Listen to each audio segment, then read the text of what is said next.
They told us to give a disclaimer. The views expressed on this podcast are those of the podcasters, any guests, and do not reflect any of the management, owners, sponsorships, or employees of thereof. Pretty much, if you're soft, don't listen to this podcast. One thing I pride myself on is just being the same and trying to look out for my folks along the way. Like, even with all these, big things happening, like, you still mad humble, and you still, like, you have enough clout now where you could easily be like, I'm not fucking with this, I'm not fucking with that. Oh yeah, motherfuckers, it's on. Unrestricted Podcast listeners, thank you so much for clicking play. Because of you, those numbers are going up, up, and up. If you are on YouTube, make sure you are liking, commenting, sharing. It's free to share love. And if you're on Apple Podcasts, Spotify, the repugnant SoundCloud, you can leave a review. It does make a lot of help for me, and it helps the algorithm. Today, I got a very special guest across from me, a featherweight? Yeah, featherweight, yep. Featherweight, number 12 featherweight in the state of Utah per Tapology. 5 wins, 3 losses, and 1 draw is the current record. I got my man Darien, the Duelist Orvin, in the building. Did all that sound right? Yeah. No, that's right. Yep. Sometimes Tapology is a little off. Yeah, no, it is really off. Yeah, no, that's not, I don't think number 12 is accurate at all. No. Higher, lower, what? I should be a lot higher. Yeah. My only losses right now, one guy doesn't fight anymore. The other guy's pro. And then the guy that I just lost to this past weekend, he's from Idaho, so he doesn't count. He's not ranked in Utah. No, I'm just kidding. No, he's also really good. As far as all the actually like active fighters in Utah from Utah, I think I'm definitely at least top 3 compared to those guys. So. But you haven't turned pro yet, though, right? No, not yet. I'm hoping maybe this next upcoming year, but it also just depends on what I feel, how my coaches feel. I want to be good before I go pro, and I still don't necessarily consider myself to be all that good. I just think I'm better than everybody else, I guess. Not everybody else, but I compare with some of the top guys, but I still don't consider myself good enough to go pro yet. So I want to backtrack just a little bit. Darien, are you from Utah? Yeah, yep. What city? Where you born and raised? Born and raised in West Valley. Now I live in Magna. I'm only 2 miles away from my parents' house, which is kind of cool. So pretty much lived here my whole entire life. I lived in Tooele for a year, and then I lived in Idaho for a summer, but that's about it. Just basically been here my whole life. How was life growing up in West Valley? It was fine. I don't think it was really anything particularly different than anybody else experienced, just like a suburban Mormon family. So didn't really have any wild experiences or anything like that. Any brothers or sisters? Yeah, so I got an older sister, and then 2 younger siblings that I live with, and then with my dad, he lives out in Wyoming. I've got the stepbrother who he's in Los Angeles now, and then a little sister that lives I guess she's actually in college, so she's in St. George now, so I got a few siblings. Nice, man. Did you go to Hunter? No, I went to Cypress. Oh, okay. Yeah, so. Nice. What was that, a Pirate? Yep, Cypress Pirates. Nice. Did you play any sports? Nope. I wish I would have. Now I'm like, I wish I would have wrestled, done anything. I was the biggest, nerdiest choir kid. My senior year, I got the biggest, nerdiest choir kid award and all this stuff, so... musicals and choir and stuff like that. What was the award for? It was most valuable musician. It goes to the senior who over their choir career, the past 3 years, whatever, 10th, 11th, and 12th grade, had performed the best and actively been a part of all of the musicals, all the choirs and all this stuff. And so I got that, and I was ecstatic about it. That's really cool. Yeah. Did you have a leadership position in the choir? Yeah, I did. I think I was just a section leader. I wasn't class president or anything like that. So I would always lead the tenors, which is the higher male voices or whatever. So it's the deep voice. Yeah. Isn't that it? No. So the tenors are higher. The bass, okay. The basses are the lower guys. Basses, yeah. Yeah. That's cool, man. Yeah. When did you learn? Did you take singing classes? When did you get interested in singing? When I tried out, really, my sister. I really looked up to my sister for a lot of things.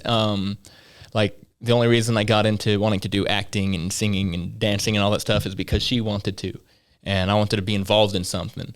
And so she told me to try out. I went and tried out, and as I was trying out, honestly, my audition was terrible. I did so bad because I've never sang in front of people. I've never really even sang in general at all. But my sister was a couple years older than me, and it's up to the choir teacher and then the seniors of the high school to determine who makes it in and who doesn't. As I was singing, my mom was on the back row going up to all the seniors, and she's like, "Oh, he's actually really good, but his audition is not that good, but he's really good. Like, let him in." And so when it came to the voting, I found out later that the teacher set me in the no pile, but all the seniors were like, no, give him a shot. So my mom got me in the choir. Hey, salute to mom. Yeah, right. Yeah, That's my mom's awesome.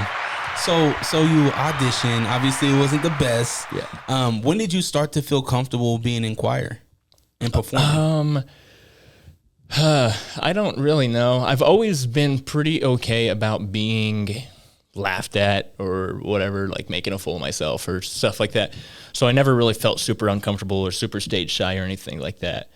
But I've also always tried to strive to be the best that I can at any particular thing that I'm doing. And so that's really, I would do one choir. I think I did like show choir, and then halfway through the year I joined this other choir also. So I was doing like 2 choir classes. I was doing the musical. I was doing all this stuff just to keep on trying to improve myself overall and over. And then when it came to the end of the year awards, I won like the sophomore tenor or something like that. I got like an award that I wasn't even thinking I was even like qualified for or even knew existed. And I was like, oh shoot, like my teacher actually recognizes my work ethic and putting this stuff in. So that's really when I started to be like, oh, I might actually have a chance to get that big award at the end of the year, because I was friends with the person who got it the year before. So I was like, I look up to that guy. I want to get that award. So I think it was really when I got that I was like, oh, I have potential to do something with this. Yeah, man, that's cool. Yeah. Did you take any of what you did in the arts? Did you take it outside of high school?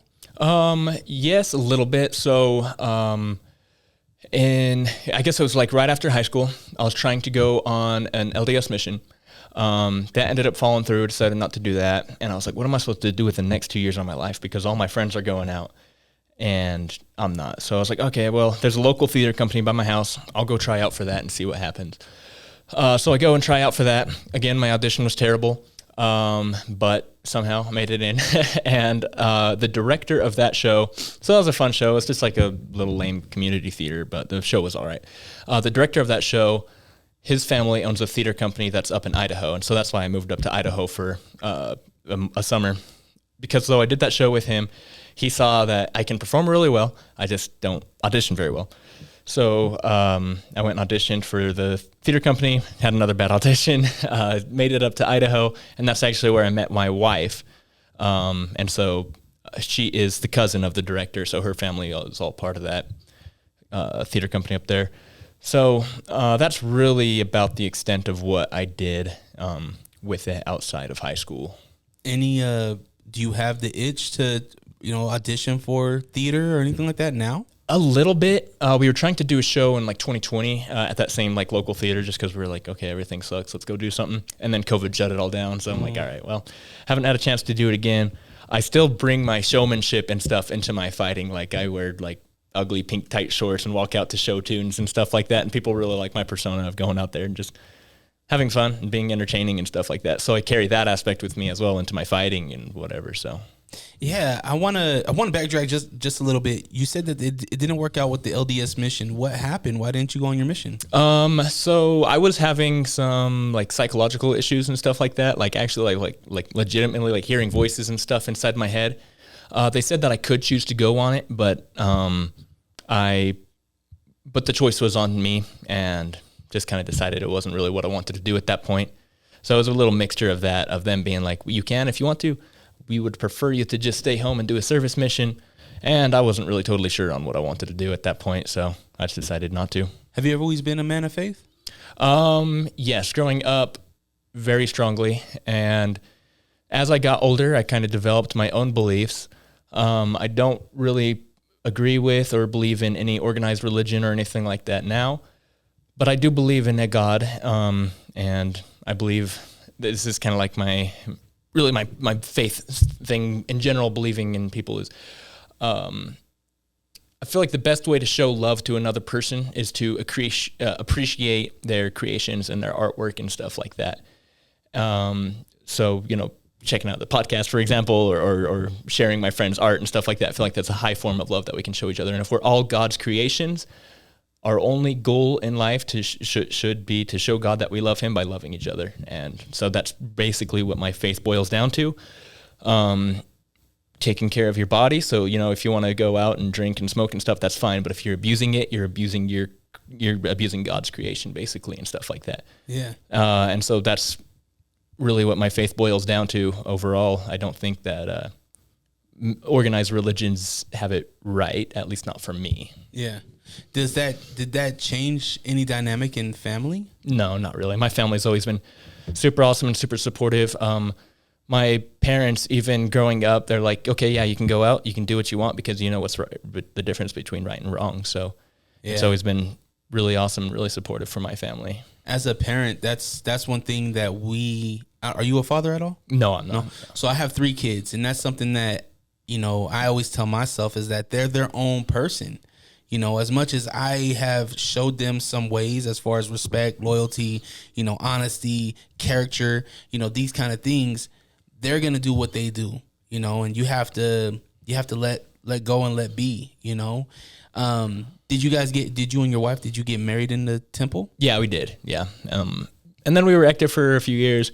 And then kind of the time that COVID hit is when we kind of sat back, and I was already kind of out of it. Like I was like, okay, I don't like, so we'll probably get into more of this in a little bit, but working with Rob Eastman and working with struggling youth and stuff like that, many of the kids that I encounter have trauma and stuff like that has been spawned from religious trauma and parental abuse of pushing stuff towards trauma.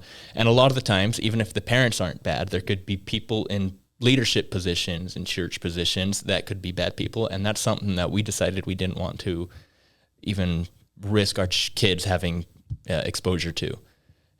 So really around the time that COVID came and they shut down church and we weren't in there all the time is when my wife started to have her own thoughts and stuff as well. And I was like, eventually she brought it up to me and I was like, why didn't you bring this up to me like forever ago? Like we could have talked about this. So I'm glad that eventually it did come out and we were able to talk about it. So how did you propose to your wife? So we went to Epcot in Disney World in Florida or whatever. And so I guess backtrack a little bit. When she was 13, her father passed away. Her mom sold the ranch that they lived on, and they just traveled back and forth across the United States, except for in the summers, they'd be up in Idaho at that theater company. And so she never really was able to sit down and have like an actual childhood or anything like that from 13 to 16. Never really able to settle down in one place. So her mom, after the summer ended where I met her and her mom moved to New York because her mom was trying to like settle down because her mom's an amazing seamstress and costume designer. So she was trying to get in with New York shows out there. Wasn't able to get any work. So she just decided she's going to go and travel again. But my wife was just kind of sick of it at that point. So she gave guardianship to my parents. So when she was my girlfriend, because she was only 16 or 17, she came in and moved in with me and my parents, lived with us for a while. And then we went to Epcot and I invited her mom out. And so she didn't know that her mom was coming.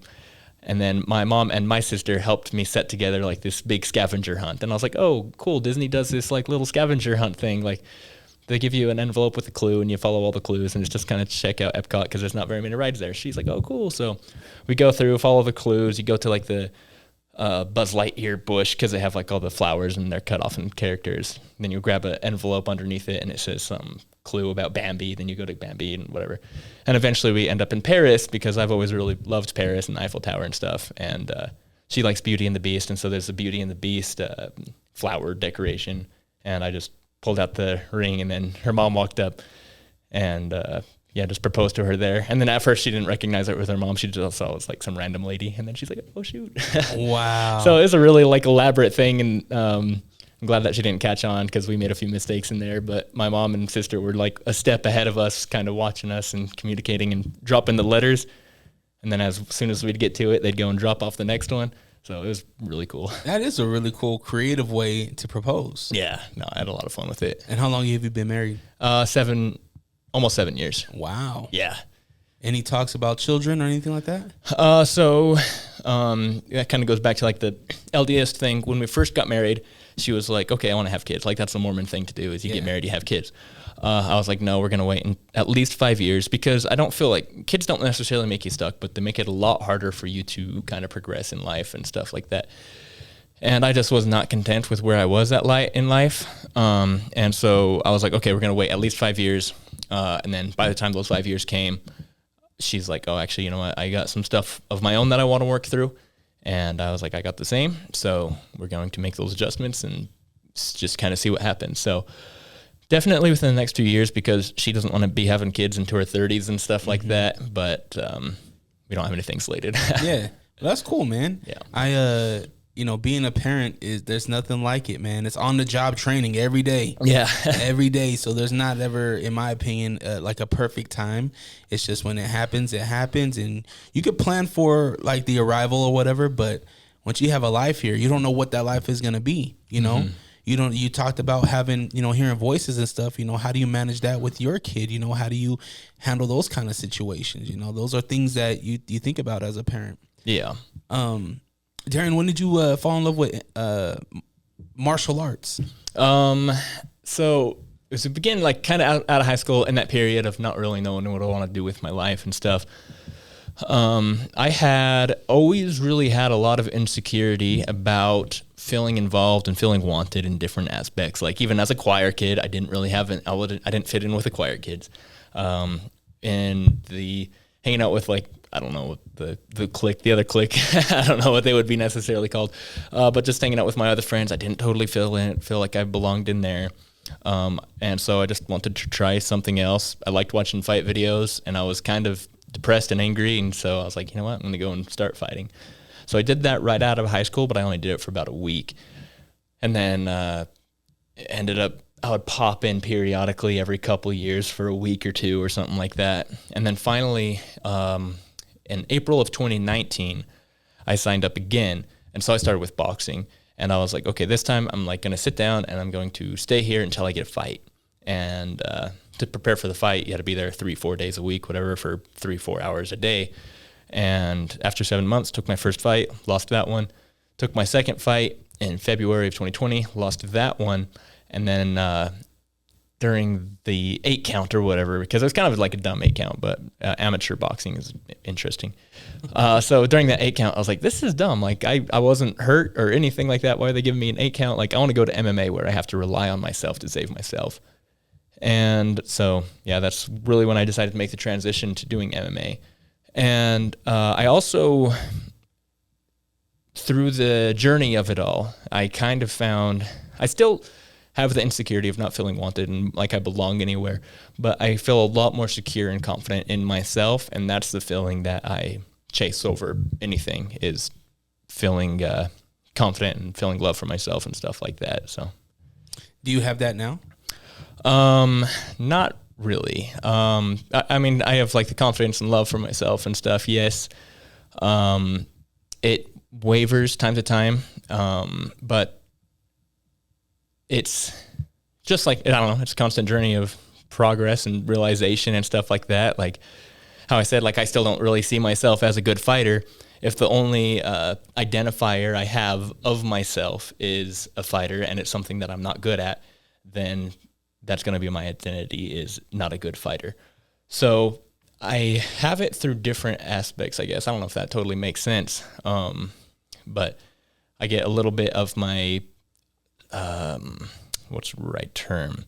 I get a little bit of my confidence in myself through my fighting, and a little bit through my coaching, and a little bit through how I treat people and leading people and stuff like that. So yes, I do feel like I have the confidence and stuff now. That's good. Do you love yourself?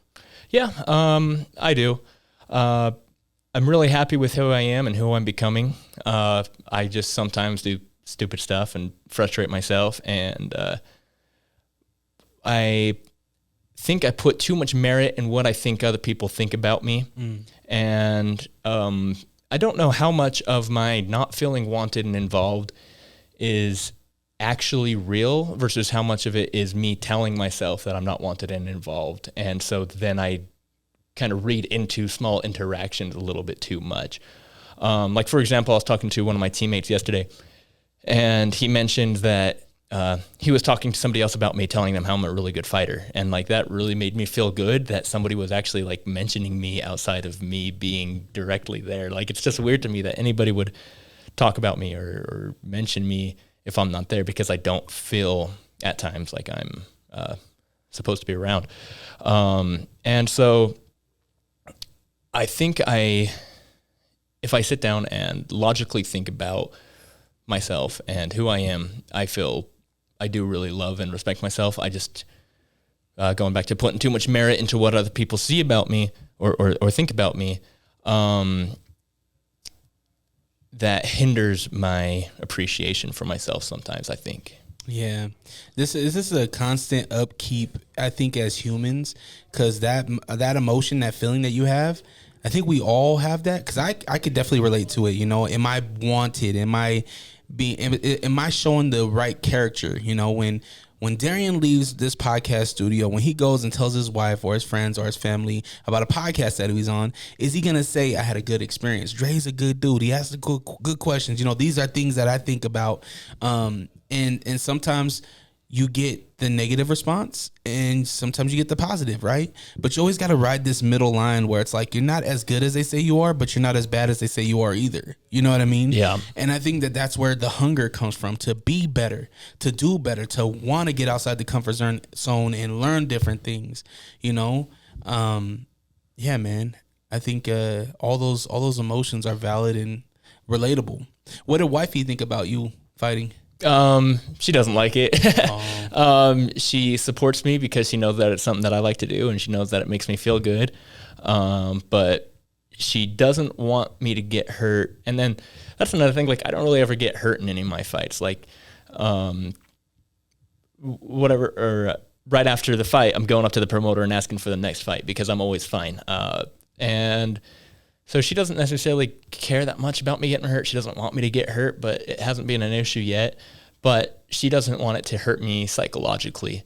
And I think, I just lost this past weekend and I'm fine. Like, a lot of people have a lot of respect for me because of how I handled my loss and how I care of myself and stuff like that.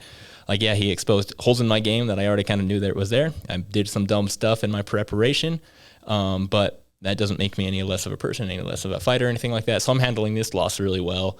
So, but she still just doesn't like to see me lose because it's never fun. Losing sucks still. Yeah. But you learn too, right? You learn in not getting your hand raised. Yeah, absolutely. Yeah, there were just some small like transitional things that I did, and should have zigged when I zagged or whatever. But was your last fight, this last one was Still Fist? Yeah. So I think they released that 3 days ago or something like that, maybe 6 days ago. I finally got to watch the fight. Oh, cool. Yeah, okay. And this was the rear naked choke, right? Yep. So this fight, I'm watching this fight and I'm seeing you striking, looking good, right? Looking good. There's a couple times. Who am I? I'm just a spectator. Yeah, I got you. You know, I watch the fight, so I'm not a fighter. I don't know the terms. I don't, but I'm watching you, and there's a couple times where you drop your hands. I'm like, oh man, put your hands up. But then you throw this right hook, and you're landing this right hook, and it's looking nice. You're right. Is that your dominant hand? Yeah. Yeah. You could tell like that dominant hand was working, and I think it was second round. You go to the ground and you scoot up against the cage. Really good footwork, like going against the cage. Like you scoot really well. And then he ends up getting a rear naked choke, but it didn't look like it was under the chin. Was he just cranking on your chin? No. So actually, yeah, I was like talking about that today because I do my own little podcast that I talk about the fights and like recap them all and stuff like that. But so the choke wasn't like cranking my jaw or anything like that. And it wasn't a blood choke either, maybe a little bit. But it was blocking my airway so I couldn't breathe. And so that was it. And I was like, okay, if I lift my head up to try and breathe, he's going to get the blood choke. And I couldn't do it anyways because he's strong and it's tight. And so I was like, maybe I can just kind of hold my breath. I'll keep on trying to fight the hands and hope he tries to adjust so I can pull the hand out. But then everything started to fade to black. And I was like, all right, well, there it is. But yeah, no. So going back into that fight, I feel like my striking defense, and I also was kind of putting a lot of faith in my durability in this. That like I've never really been hurt ever in a fight. The only time I've ever been hurt, training with from a headbutt when we both tried to shoot at the same time. Like I've never really been rocked or anything like that. And so I was putting a little bit of faith in my durability and a little bit of faith in the fact that his striking isn't his strong suit, his grappling is. And with my hands lower, I'm already there to defend for underhooks and stuff like that. So that's why when he would shoot, I would catch at least one of his arms, but didn't matter because he's fast. Yeah. So that's kind of why my hands were a bit lower in this fight than normal. And then usually I just get fatigued and drop them anyways. But Dang. So, what was the young man that you fought? his name's Tyler Harden. Tyler Harden. And, but it's an amateur fight, featherweight, still fist, main event for the title. What's the, are you nervous about this fight? How are you feeling like preparing for this fight? I felt really good. I felt really confident. I had never seen him shoot before, like a wrestling shot. I've only ever seen him tie up.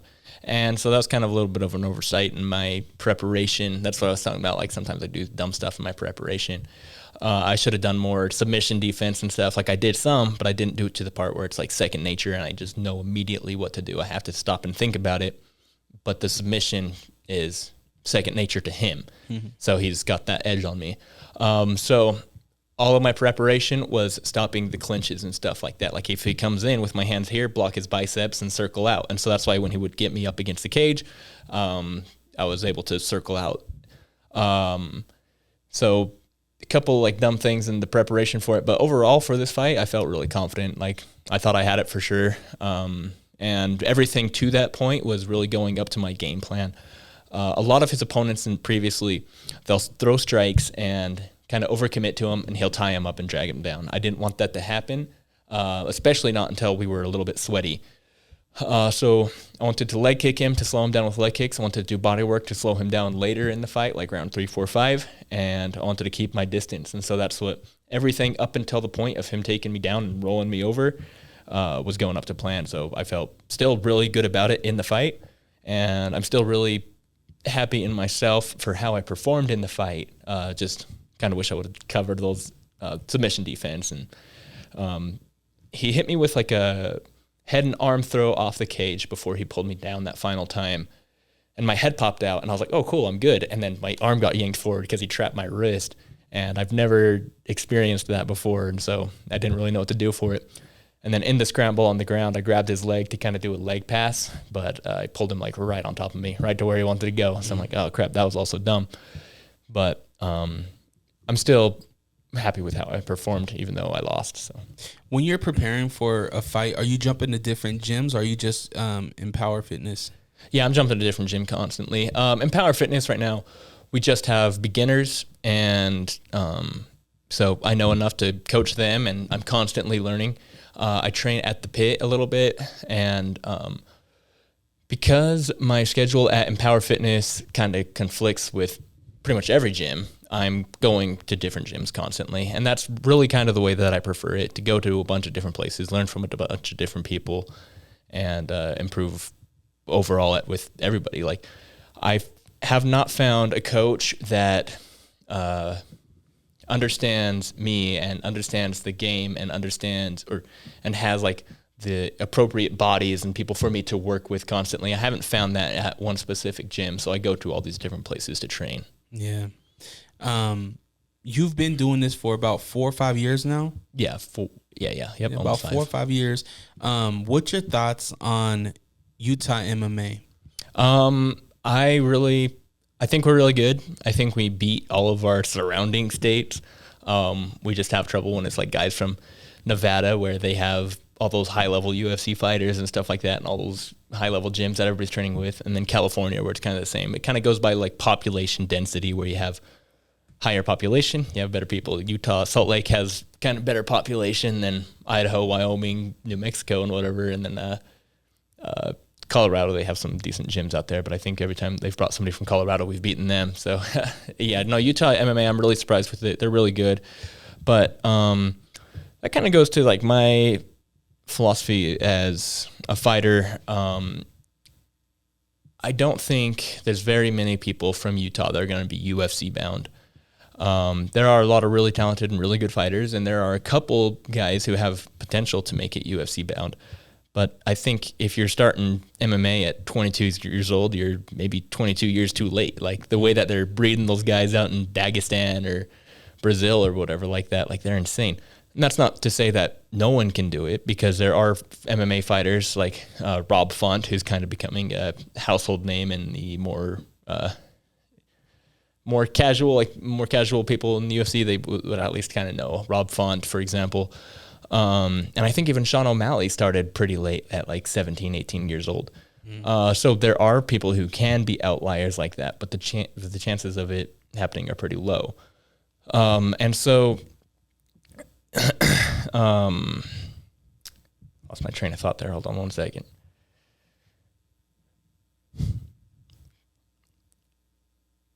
Thoughts on Utah MMA? Yeah. Sorry. Okay, yeah. So, starting really late, or man, I can't remember what I was going to go with this, but a lot of coaches have issues with you cross training and stuff, and working with all these different coaches. And I think that your goal should be to try and be the best martial artist that you can be, not to try and be the UFC world champion, because the chances of that happening are really low. And so that's kind of what I think a lot of coaches are starting to maybe realize that, or I wish more coaches would realize that in Utah, that there's a lot of psychology and stuff, and a lot of people that are in Utah MMA and jiu-jitsu, for example, also are recovering addicts and people who deal with depression and stuff like that. And so I just wish that more people would use MMA and stuff as a tool to help people with their mental state and mental health and stuff like that, than is popular, instead of trying to build everybody to be a world champion and disregarding the ones that aren't ever going to be good, I guess. So, and using it more as a tool. Yeah. What's your thoughts on Utah fight promotions? I think they're both really good. I fight for Still Fist a lot, and it's mostly kind of like how I was saying. I finish a fight and I'm going up to the promoter right after, being like, all right, what's next? Like already getting something lined up before I have a chance to like sit back and think and plan ahead for my future. So I mostly fight for Still Fist. I really like their venue too, especially compared to Fierce's venues, because the energy at Still Fist is like drunk people yelling and stuff like that. Like it's just a lot more intense, versus at Fierce, the energy levels are a little bit lower comparatively. But the skill level for Fierce, I feel like a lot of their guys, they'll bring out the out-of-state guys or whatever, where you're fighting really high-level guys. And so I like that Fierce has that. Like you have the higher energy crowds or the higher level fights and stuff like that. So I think they both have their own thing, and I'm glad that they're starting to make reparations in their relationships with each other.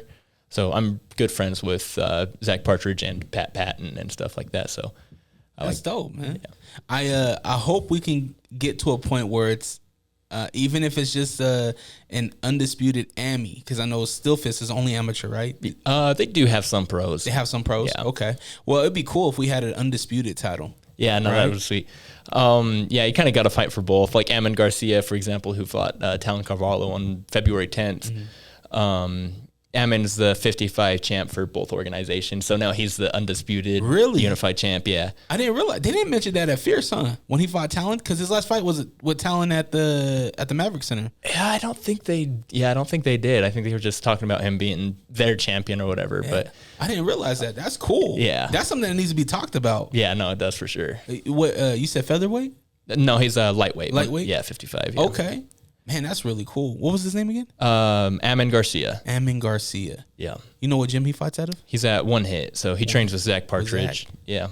Yeah, I really like that Talon guy too from the Pit. He's from the Pit, right? Yep. Yeah, I really like Talon. He even his last fight, like that was a great fight he fought. Just, it's the beauty in the game, right? Yeah. Yeah. No. Somebody has to have their hand raised. Yep. Talon's insanely talented and athletic and smart, dude. He's awesome. I love training with him. He's a cool guy. So it was rough to see him lose, but it's good for him to get the experience. Like, you learn a lot mentally from losing. You overcome your mental anguish and stuff like that. And then just kind of getting your body used to going through, like, oh man, what happens if I go out there and get knocked out? And then you have the adrenaline dumps and stuff. And then you go out there and get choked out. And then you're like, oh wait, that wasn't that bad. Yeah. You mentioned that you dealt with depression and anger. Well, where did the anger come from? So I think that's just kind of how I manifest my depression. And that's kind of what I get from my dad as well. We both kind of manifest our depression through anger. I never really had like anger management problems or whatever, like punching stuff. But when I get angry or upset with something, I just kind of go quiet and whatever, just cut it off. And I just didn't really have any direction in life. I didn't know what I wanted to do. I know I had a job doing like computer programming, and I was like, this is awful. I hate this. Like, and that was part of it too. Like, I didn't want to just sit in an office for the rest of my life. I wanted to go out and do something meaningful. Are you doing that now? Are you doing something meaningful now? Yeah, I think so. With working with Rob Eastman, and me and him are co-owners of Empower Fitness, and I'm taking everything that I've learned from fighting and multiplying the lessons that I have learned from fighting, the mental lessons that I have learned from fighting, multiplying that to teach it back, especially to the kids that I coach and to the adults, because I know what it's done for me and my confidence levels. I know what it's done for me and my confidence levels being a person who doesn't feel involved or wanted in a lot of aspects. And so I'm taking that feeling of not wanting to feel wanted involved and applying it into the kids that I coach, applying the mental lessons and stuff that I learned to the kids that I coach. And I have kids so we actually used to be just up in Centerville, and then we moved to Centerville to West Jordan. And I still have kids that are up in Centerville that come and support me for my fights. They'll drive down, even though they're like 14, 15, they'll have their friend drive them down 40 minutes to West Jordan to train with me and stuff, just because I left that much of an impact on them. That's awesome. And so I feel like that's a really important thing, like getting these kids that it'd be cool to see them go UFC superstar or whatever, or to see them have successful MMA careers. But more importantly, it's really cool for them to find confidence in themselves and to believe in themselves and to have fun and have a healthy outlet for their depression and their anxiety and stuff like that they're going to experience. How did Empower Fitness become a thing? How did you and Rob link up? So at first I was talking to my boxing coach. So I've always kind of been like business minded, I guess. I was like, that's kind of when I was like, I don't want to do this stupid computer programming job for the rest of my life. I want to do something. So I was talking to my boxing coach, and I was like, oh, you know what? Maybe I want to own my own boxing gym. Like, that's something I'll do next. So he's like, oh, reach out to this guy on Instagram. His name's Tattooed Life Coach. So I messaged Rob, and I was like, hey, one day I want to open up my own gym, like working with kids and stuff, because I feel like I've always been really well about understanding human psychology and just kind of simplifying a lot of things. And so especially when it comes to kids, I've always really gotten along well with kids. And so I messaged out to Rob, and I was like, hey, I want to eventually open up my own gym. And he's like, cool, well, you can come into my gym and talk with me, and if you want to, you can coach this adult class or this boxing class or whatever after. So I went in, coached the boxing class, talked with him after, and then he got me hooked up with like his landlord or whatever, one of his friends who's like a real estate agent, to help me try and find a location to open up my own gym. And nothing ever really came of that. We couldn't really find any spots. Around that time, Rob started doing like the 75-day hard challenge or whatever like that. And he was constantly canceling his boxing classes. He's like, oh, no boxing today because of this. And I was like, hey, I see you're doing the 75 hard. You're canceling the boxing classes. Like, can I just come and volunteer coach for you? He's like, sure. And so then he's like, all right, now you can. So I did that for a few months. And then he's like, okay, now you can start coaching your own boxing classes here however often you want. And so I started doing that. And so I volunteered with Rob for about 2 years, just going up there every single day to coach boxing. And then after a while, he was like, okay, well, do you want to buy in with me? And I was like, okay, yeah, I do. So had the opportunity to buy in with him. We changed it from Eastman Fitness to Empower Fitness. And the first year was really rough up in Bountiful, but now everything is going really awesome down in West Jordan. So what was rough about Bountiful? I think so. There was a few things. Rob was working on his book, and I don't live in Bountiful. I live in Magna, so I didn't really have the community up in Bountiful like he did. And so he was working on his book, and so that's where his focus was. So it was hard to get like promotion and stuff from him to get people in the gym. And also, Eastman Fitness had been around already for so long as the addiction recovery and mental health workout center kind of thing. When Empower Fitness came around, we kind of changed it to being a lot more broad, like bringing in more people, constant classes and stuff like that. So we just kind of changed it around. But because it had already been around so long, established as one thing, it was hard for us to really change our identity to another thing, I think. So we just didn't really get very many clients. And even until we were moving, people would still refer to it as Eastman Fitness, even though for a year we had already been Empower Fitness. So I think it was just poor marketing, really. Yeah, I mean, he worked on that name, right? Eastman Fitness, and you still have the EF. So I think people already associate Eastman with, or Empower with Eastman Fitness. Yeah. Right? So, I mean, me being familiar with both, I can kind of see where the branding, the campaign for Empower can go a lot harder. Yeah. You know? What's been a challenge like having a partnership in a business? It was hard at the first location, like I said, with his focus being on his book, and he like fully brought that up too, because I was like, okay, what's going to be different between this location and our last location? And he's like, I think I put too much focus in my book, and I wasn't the best partner. But now here I'm going to be involved and be a lot better. And him and Heidi are awesome, and they have been way more involved. But overall, I really don't have any complaints with the way that things are going now in our new spot. So I've always really appreciated, like, Rob's always given me tips on my mental health and my fight career and stuff like that. And they're doing really good about getting the word out because they're constantly moving around and they have a lot of contacts and stuff like that. So he's definitely carrying his weight. So I don't have any complaints. That's awesome, man. I seen that you guys really stripped that whole building now. It looked like a lot of work. Yeah, that was rough. Yeah, it was super dirty, and I went in there, pressure washed everything multiple times, and still it's dirty. Yeah. And so, pulling everything out, cleaning everything, getting it set up, like, it's the transformation whole process was incredible, and it was awesome. I wish I did like more before and after photos and stuff like that, but happy with the way that it turned out. It's awesome in there. What's the thoughts of your parents and your family of you jumping into this MMA career? My dad is probably my biggest supporter in it. For my last fight, I have sold more tickets than I've probably combined sold in my career, and he sold me most of them. Like, he brought down freaking like half of Wyoming to come and watch me fight. Wow. Which is awesome because my dad, he's not like the most social guy either, but I went with him to the Hunters Expo because that's kind of his community, and a lot of people at the Hunters Expo know him. So I went with him, and just as we're walking by over there, like, oh, this is the fighter. Like, hey, what's up? I've seen all your fights and stuff. And he's like, oh, we'll come to his next one. So my dad's always been my really my biggest supporter, and he sold me a ton of tickets and stuff like that, which is cool. My mom is really hesitant about it, but she's becoming a lot better about being my supporter. And my fight that I mentioned, or actually, I don't know if I mentioned it, but I had like a fight of the year last year. That was just a super fun fight, like drunk man boxing on the cage at the end because we're both so exhausted. And so my mom like hates that kind of fight, but I'm always like, oh, it's not going to hurt me. But then after she just watched me fight against Tyler, she's like, okay, I want to see you fight somebody that is actually like going to stand up and trade with you.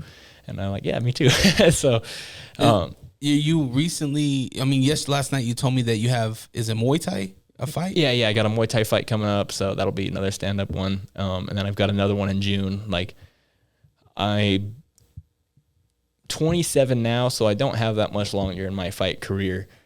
So trying to make the most out of it. And so that's what, going from one fight straight to another. I already talked to Zach Partridge, and we're trying to look at getting me in with Fierce later this year So I'm just trying to stay as active as possible and constantly be fighting, because that's what I want to do anyways. Is I mean, not make a career off of fighting, but make a career off of learning and coaching and training kids and training adults and stuff like that. So staying active is what motivates me to keep on training and pursuing and working to get better and stuff like that. So is that the exit strategy? Is that going from being an active fighter to going into the coaching role? yeah, yep. So I mean, in Power Fitness, I'm already in the process of, I'm already doing the coaching and stuff like that.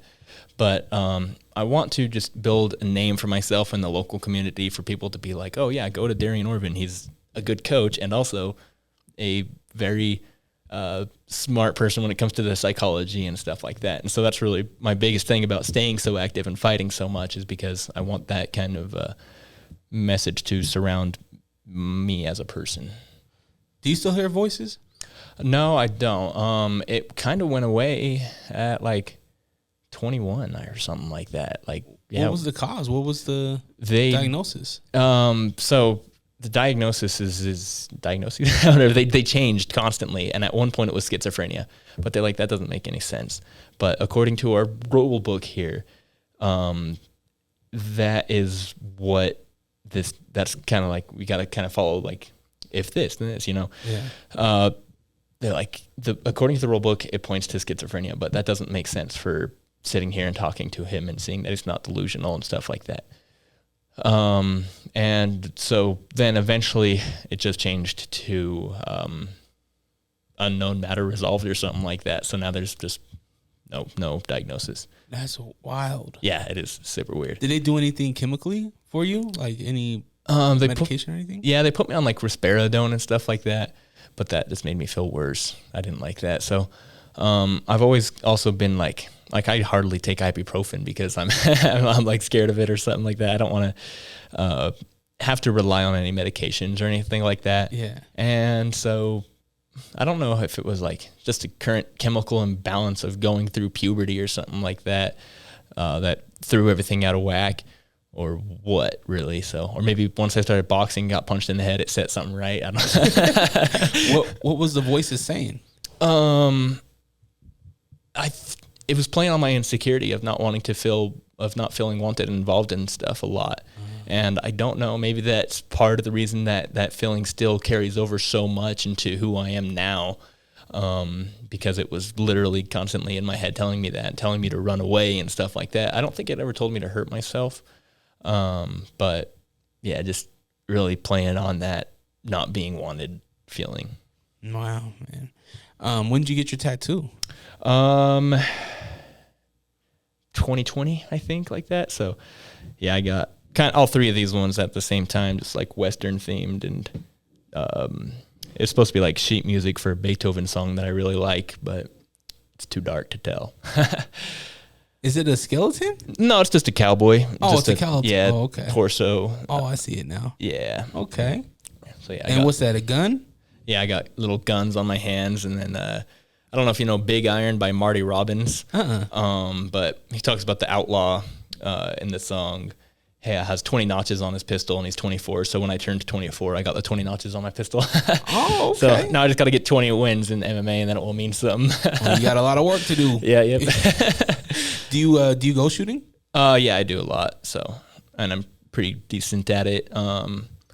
Shooting and hunting and all that stuff. Like, my dad is the biggest like gun nerd. I mean, that's why he lives in Wyoming, so he can just walk out in his backyard and shoot guns or whatever. Every time I go over there, he's like, oh, I got this new gun. He opens the safe and they're all pouring out. He's pushing them back in. He's like, oh no, it's in my closet. Opens the closet. There's so many, dude. Does Dad have like the big like Desert Eagle, like Dirty Harry type of revolvers? I wouldn't be surprised. He does have a Colt, like an old fashioned Colt revolver that's pretty sweet. So that's what I want. I have never shot a revolver, and that's what I want. I want a nice revolver. You know? Yeah, yep. Dirty Harry style, Western style, cowboy style. Yeah. That'd be awesome. What's your, other than obviously MMA, you know, being a mixed martial artist, what else gives you gratitude? What else gives you fulfillment? really all my time right now is because I guess we just recently opened Empower Fitness. We're not to the point that we're profitable. We're not to the point that we are able to pay rent, I guess, off of that. So I have to have a regular job. So I do just some construction. But going straight from construction to coaching to training every single day, that's really my life. Besides that, I do the podcast or the videos where I'm talking about fighting and stuff like that. So that's still just more fighting stuff. But then my other passion, I guess, is Dungeons and Dragons. Like I've got like a super nerdy, like a big TV table set up. I'll 3D model, print and paint like little Dungeons and Dragons figures, and I got like a smoke machine. So yeah, I got. How many friends do you have? Who are you playing with? So I have my sister and all of her friends, and then I have just my small group of friends that I just kind of post on Facebook, like, "Hey, who wants to join in?" And D&D night, yeah. Yep. So I got a decent amount of people, and every time one person has to back out because of life stuff, I have a horde of other people that see my stuff. They're like, "Oh shoot, I want to come and play." So my neighbors over here, they had a game that's been running. I want to say about 11 months. Yeah, game is running long. What's your longest game? I usually don't make them that long because I have so many people that want to play. But we'll play like every week. I think maybe every week for about 6 months might have been our longest to this point. But the one that we're currently playing, it's like Wizard College or whatever. This one's going to go on for a while because they're just having a lot of fun with it. So they're getting sidetracked and stuff, which is cool. That's fun. That's awesome. You said you have a 3D printer? Yeah, I've got a couple of them. When did you get into 3D printing? It's been a few years, and I think I really only got into it because of Dungeons and Dragons. Did you need pieces? Yeah. Yep. So just started messing around and experimenting with that, and I haven't really like printed anything useful. I mean, I don't even know if you can print anything useful with 3D printing. Oh yeah, you can. You need to jump into the 3D printing social media world. Oh really? Yeah, I was just thinking. I was like, you need to make your dad a nice little Glock. Off the 3D printer. Yeah, surprise him with that. I've seen those guns and stuff that you can get 3D printed. I've wanted to try that out, but also don't want it to explode and blow my hand off. So. Yeah, it's true, very true. But I've seen masks like cosplay. Yeah, they do really cool masks, and I've seen a lot of cool things printed. Yeah, I think I want to get more on like the cosplay stuff. That'd be cool, but I just haven't done that yet. So, but yeah, no, I see a lot of stuff, and then a lot of like gimmicky, just trash stuff. Like it's fun to print out like a little lizard that shakes or something like that. Like that'd be cool for like 20 minutes and then throw it away. But is there a lot of there has to be a lot of like math to it, right? Like a lot of like design and things like that, right? Yeah, people get super engineering with it, like. I guess there are some really advanced stuff that you can't print, like guns, for example. Yeah. Like you got to make sure everything's to spec to be able to fit the internals in properly or whatever. So it does get super intense. And then even just printing alone, there's so many different factors that can change something effectively printing, or if your table is tilted just a little bit, then it's going to mess stuff up. So it gets annoying. Now, Empower Fitness, you got you're training kids, you're doing your own training. There's a lot of things going on. What do you want out of this whole thing? At the end of the day, is there an end goal for Darien?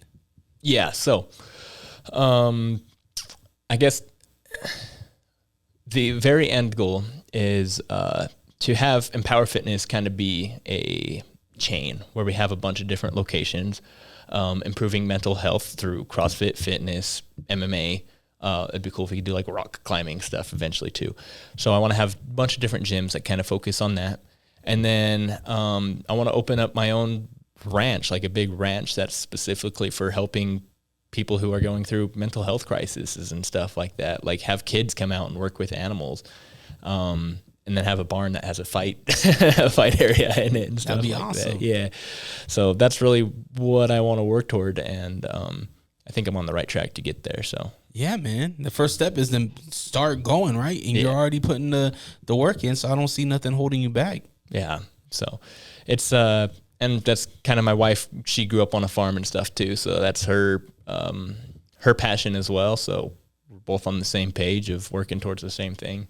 Where'd the name Doolist come from?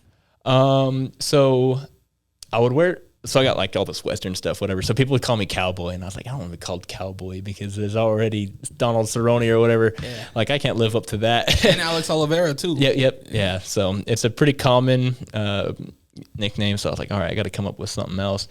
And I don't even really know how I came up with it, but I came up with it on my own. So I didn't want to get stuck with something dumb. So I was like, all right, we're going with the Duelist. Yeah. And everybody likes it. I like it. It's cool. So. It's different. I like it. Did you see the guy last night that bit the guy? I saw pictures and stuff on Twitter, but I didn't see it actually happen. Me either. But I seen the picture. He got it tattooed on himself. Yeah, no, that's awesome.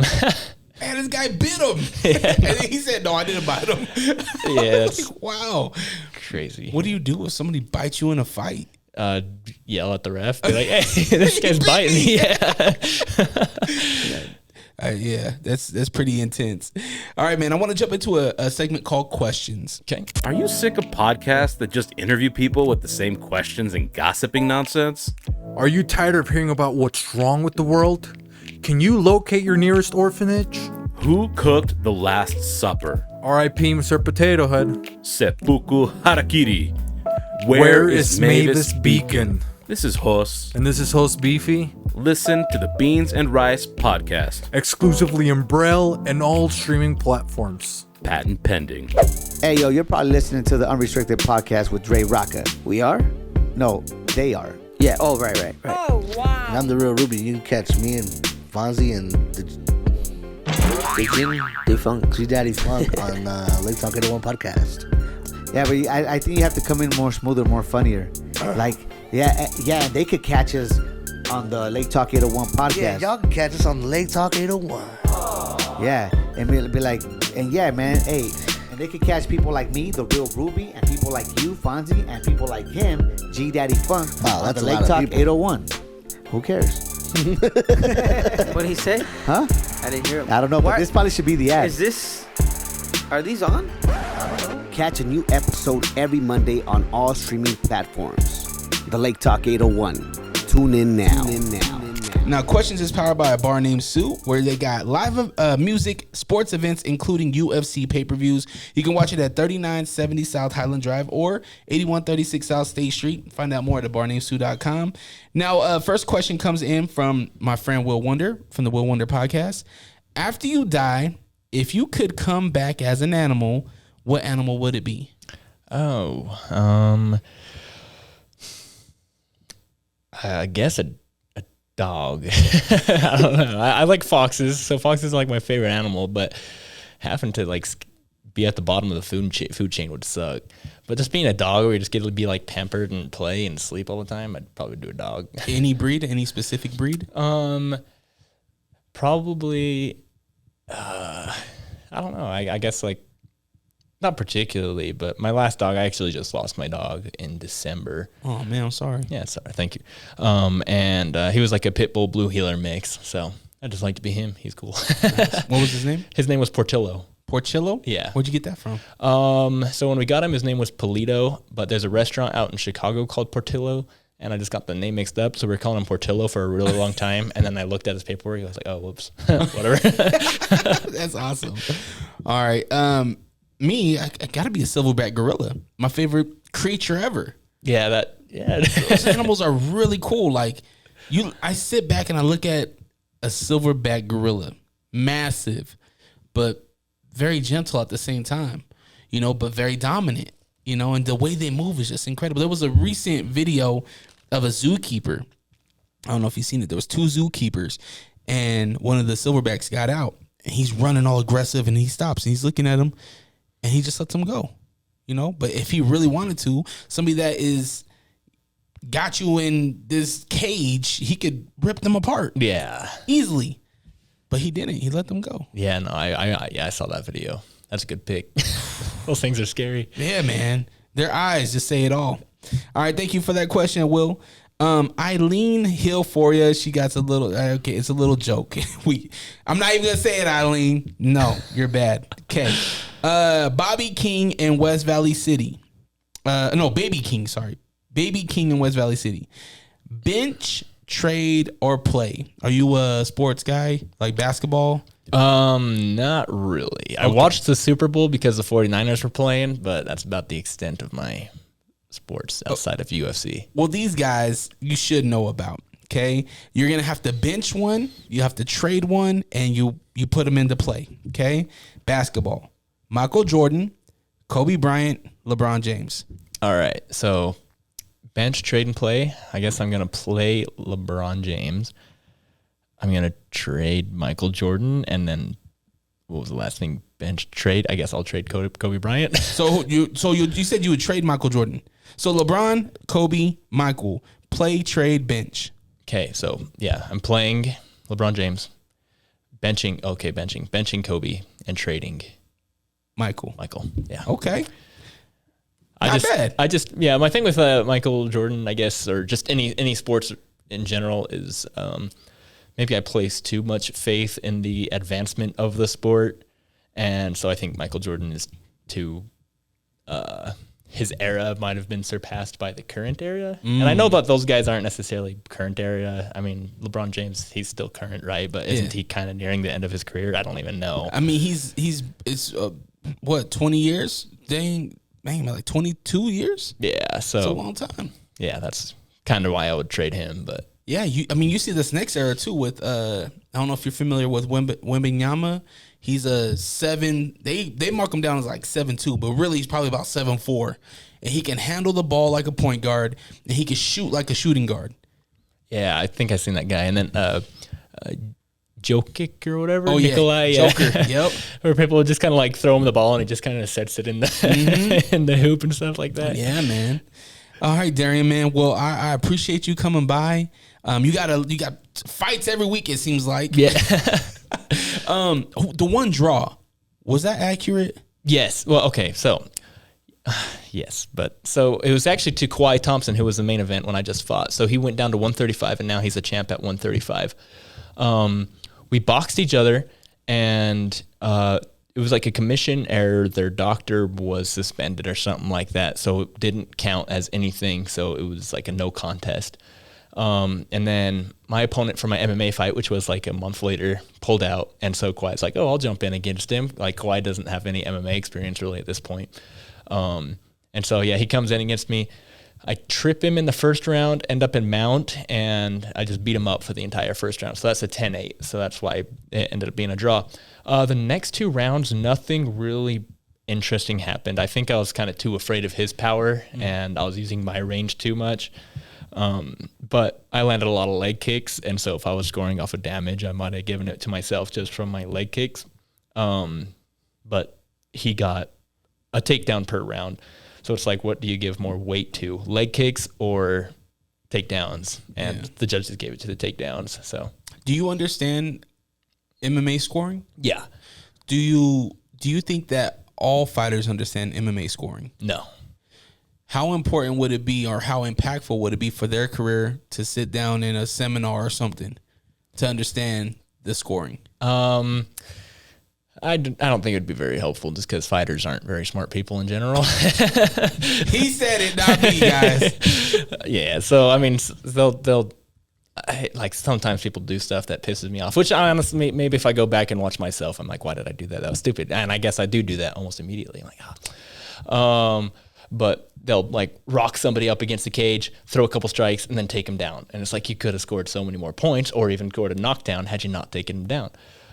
So I think they all have their different interpretations of understanding fighting, but I don't think they actually understand, or not fighting, of an understanding scoring, but I don't think they actually understand scoring.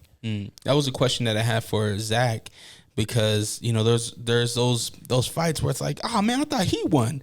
But in reality, if you understand what those judges are looking at for scoring, you'll understand whatever point system they have. You'd probably understand it a little bit better if you knew what they're scaling it on. So I always wonder, like, do these gyms, like, does the Pit, One Hit, Sierra, you know, do these gyms have, you know, a scheduled, you know, a Sunday afternoon, you come down for an hour or two, we have one of the refs or the commission come by and explain scoring, you know, these kind of things. And if they did that, how many fighters would actually show up? Yeah, right. Probably not many. I think they should do it the opposite, though, where they should bring in the judges into a gym, and then the judges can realize what's actually useful and what's not, like what's actually scoring damage and what's not scoring damage. So I think that's the way that they should do it. But all the judges are like old people usually anyways. So What does that mean? Like they don't see very well or they don't want to learn very well. At least in the amateur boxing. I actually don't know the judges. I've only done a few amateur boxing matches. I don't know the judges in amateur MMA. Maybe they're not old people. Maybe they do train. I don't know. I feel like actually Utah MMA judges are really accurate with their scoring. I don't think I've ever disagreed with them, at least not recently. So, I mean, last night, man, I enjoyed pretty much every single one of those fights last night. It was very entertaining. Austin Munoz, I think, had the fight of the night. Yeah, I agree. That was a really good fight. That first, I mean, you look at Nate Owens, and man, that dude was really technical. You know, it was beautiful. Yeah, no, it was awesome. You know, Julian put on a clinic too. It was beautiful. It looked nice. And then even what they call it, Kiwi. The first girl. Yeah. Oh my goodness, put on a clinic. Yeah, no, she had a lot of aggression. She looked good. That was awesome. Man, how you liking being a podcaster?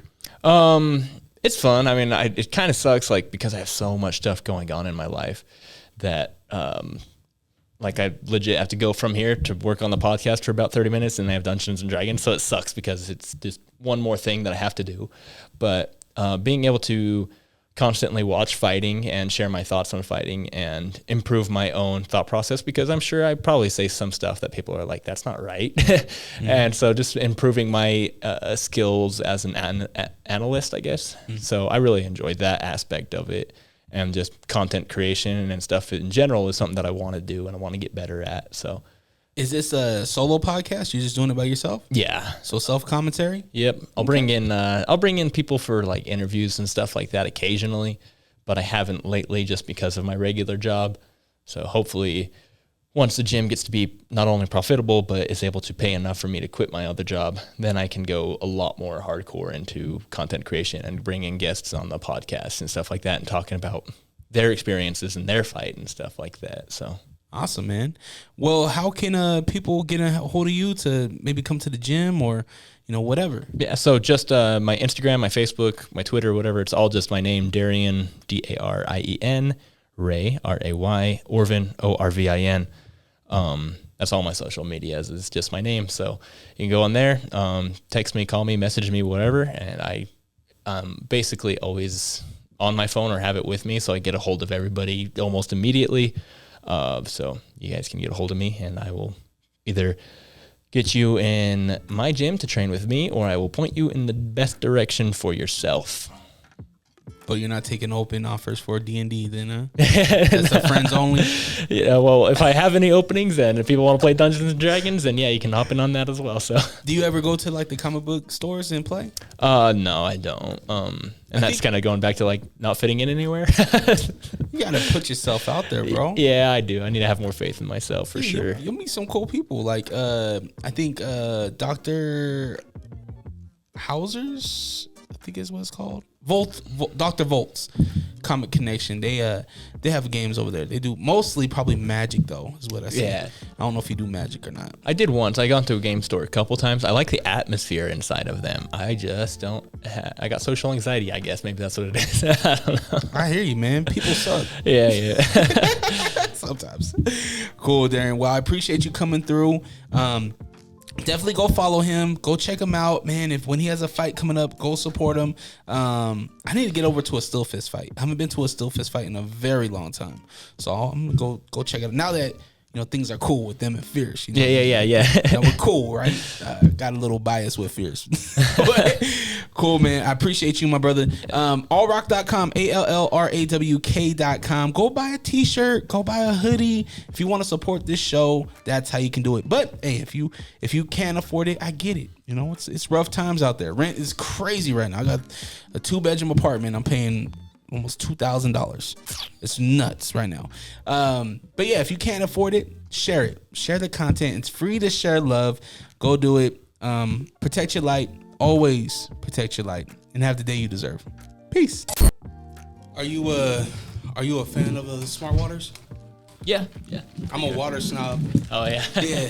I don't know why, but I grew up recently. Pull that mic closer to you. Okay.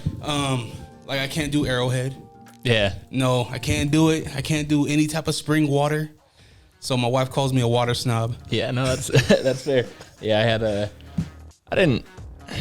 I've only been drinking water, or I've been drinking only water, I guess, I guess it's been a while now. It doesn't seem like it's been that long so maybe about like 7 or 8 years. And I can drink just about anything with no problem now, yeah. But at first, I was that same way. I like couldn't drink certain brands, but I guess my wife says that I don't have like the taste buds to taste quality and stuff like that. Like it'll just kind of taste the same to me, so.